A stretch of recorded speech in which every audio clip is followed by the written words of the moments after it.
Organizations and people love a leader that makes a good, firm decision, a clear decision based on all of the data at hand, something that makes sense, something with vision, purpose, something that everybody can get motivated to really stand behind. But if you have ever made a decision, or if you are a leader making numerous decisions every single day, you know that decision making isn't necessarily the easiest thing in the world. But here's the thing. Everything's hard. Getting in shape is hard. Not being in shape is even harder. Every decision you make is difficult, but making a difficult decision that makes things easier, simpler, more profitable in the long run is the hard decision worth making. My husband was an executive coach, and he said that sometimes he would have one of his clients just open a drawer and close a drawer. Open the drawer again and close the drawer, just to get that person out of the state of decision fatigue, of being overwhelmed with too many options, being overwhelmed with information. There's no complexity to the decision needed to open and close a drawer. If you're new here, my name is Kathy, and this is Motivation Code. Motivation Code is an assessment that helps you better understand your people so you can be a better leader. If you'd like to learn more, there are links in the description box down below. But let's talk about decision fatigue. Let's talk about the complexity of decision. Let's talk about how to make hard decisions. Because if you're a leader, every decision is hard. Every decision has complexity. Every decision that a leader makes has weight. They affect everyone in the organization. They affect your customers. They affect your people. They affect people close to you and maybe people not so close to you. The gravity of the decisions that leadership has to make can be a little overwhelming. Let's talk about why leaders make bad decisions, and then we'll start talking about some ways that we can make better decisions. So typically when leaders are making bad decisions, it's because of some kind of bias. Those biases can be because of pre-existing beliefs or hypotheses that they've held in the past. Sometimes a leader's ego can get tied up with a decision, and they might even become fearful that if they make the wrong decision, it might impact how people view them. They might ignore contradictory evidence because it causes them stress. It doesn't fit with their view of the world. They might be missing out on important data because they believe the world to be a certain way. They can also become incredibly overconfident. Well, I'm the leader for a reason. I've gotten promoted into this position, and therefore I am the one that has all of the information and understanding and the best route forward. They can overestimate their own decision-making, their own view on reality. So these cognitive biases can get in the way. They can also make decisions without enough information. Oftentimes, leaders need to make decisions very, very quickly, and so they'll make decisions based on the information that they have at hand or information that's quick for them to find rather than doing the due diligence that might be required. One example would be an organization going through a rebrand. They have a certain idea of how things should go or what the core competency of the organization is, and they make decisions based on that rather than going to customers and asking customers, why do you do business with us? Why did you choose this product? Why did you choose that product? Understanding all of the different things that play into the perception of a brand. Saw a very interesting interview recently with Chris Do, who is a brand strategist, and he was talking about Nike and how Nike realizes that if they change something, that they're going to hear from their customers. They have diehard customer fans who are bought into the brand as an identity. They're wearing the Nike logo on their shoes, on their clothing. Christo stated that the company doesn't own the brand. The customer owns the brand. So if you are making rebranding decisions and not looking at what your customers have to say about your rebrand, you are missing a giant piece of data. But it's much more comfortable to make a rebrand decision behind closed doors with just a few key people. Now, in some environments, there might be a desire to avoid conflict. Lots of times people just don't want to deal with the extra hassle of additional opinions, and so they're threatened by sharing dissenting opinions.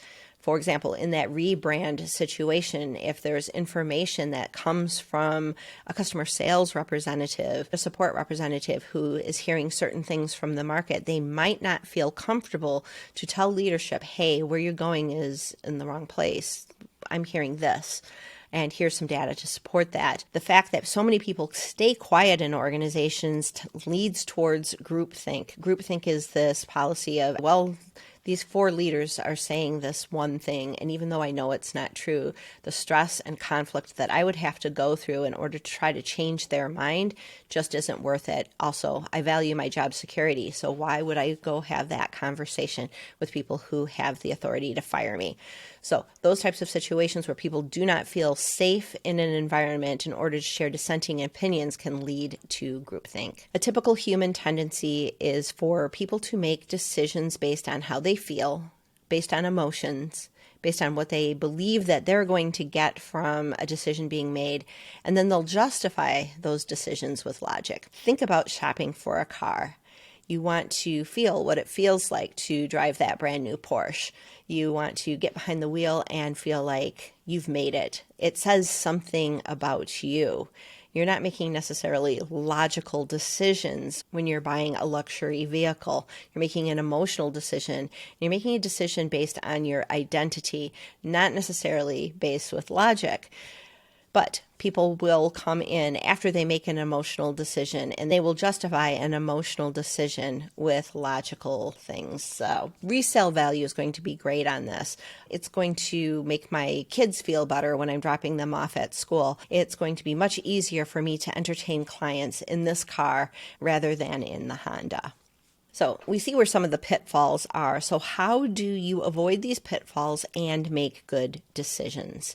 Well, first of all, let's take your ego and take your emotions out of it. This is a data-based decision, and it's a data-based decision that we want to have long-range impact on. This isn't just a decision on something that's going to affect you now. It's something you're going to have to live with for some time. And not just you. Your entire organization might have to live with the decisions you're making. The people that report to you, your customers, prospective customers, everyone is going to have to live with this decision. So getting your ego out of it, getting your preconceptions about how you think the world works is all critically important. It's important to gather as much data as possible. Identify exactly what the decision is. The last thing you want to do is make an emotional decision that you don't have any logic to back up. So identifying what that decision actually is. Let's think about the decision of pivoting into a new market for an organization. Why are you pivoting into a new market? Is that because the old market is drying up? Is it because there are new opportunities happening? Is it because of a new technology that is emerging? Make sure you identify exactly what the decision is. Clearly identify what is the decision that you're making and analyze the risks associated with that. You're going to have to gather as much data as possible about the new market, about the skills, capabilities, and technology that you have available in order to address that new market. And you'll need to consider all of the alternatives. Once you identify what exactly you're doing, it's really important to have open-ended conversations with everyone. That includes people within your organization. It includes key customers that have been around for the long haul. Why are they a customer? Why do they keep buying for you? What is their identity associated with your brand? And once you can explore all of those things, you'll gather more and more insights into understanding who is really involved. This also includes understanding your people, understanding their motivational dimensions, understanding how and why they show up day to day to do the work within your organization. When you understand all of this as data points that inform your decision, makes making those decisions much easier. Also, it's really important to analyze the data. You can use a framework to do that. Some cost-benefit analysis. You can list pros and cons. You can model scenarios. There are different ways to model outcomes based on the decisions that you could possibly make. It's really important to limit information overload. Now, of course, you want to collect as much information as possible, and you want to make sure that you don't have those cognitive biases. You don't want to rely on your past experiences, but you also don't want to become overloaded with things that are completely irrelevant to the decision at hand. That's why it's so critically important that you understand exactly what that decision is and getting really clear so that you can filter out all of the extraneous noise, all the information that doesn't matter to that specific decision. If you're deciding to pivot into a new market for one part of your organization, then we are only looking at this one part of our organization. We are only looking at this one market, and all other information does not have any play. And if anybody wants to bring information to you that they believe does have at play, they need to make a case for that information. All of the information that you have at hand needs to have a reason to be there. It needs to fight for its life. It needs to have value. Decision fatigue is a real thing. If you are in a position of leadership, if you are making decisions day to day as a regular part of your job,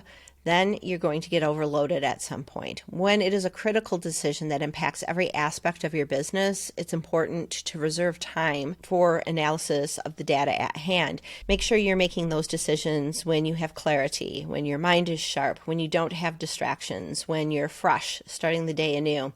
When your mind is clear and you can make clear decisions based on the data at hand, decision making becomes so much easier. Of course, you're going to have to consider opportunity costs. If your decision is that you're pivoting into that new market, that means there are other markets that you won't be addressing. Are there opportunities there that you're not considering?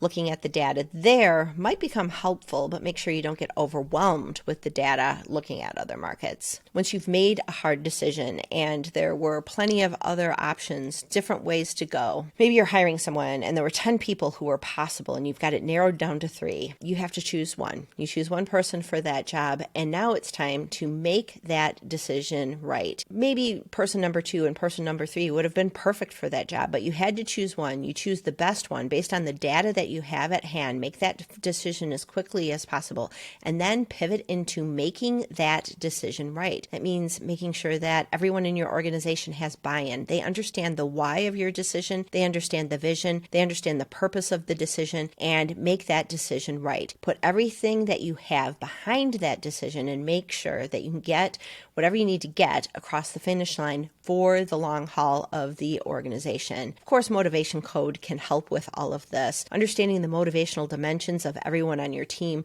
can help you understand all of the ramifications and get better buy-in once that decision is made. Once you have that decision in place, you're going to have to empower everyone in order to make sure that decision is successful. Making sure that everyone is motivated to see things across the finish line is critically important. Motivation Code can help. If you want more information, there are links down below. Thank you for watching.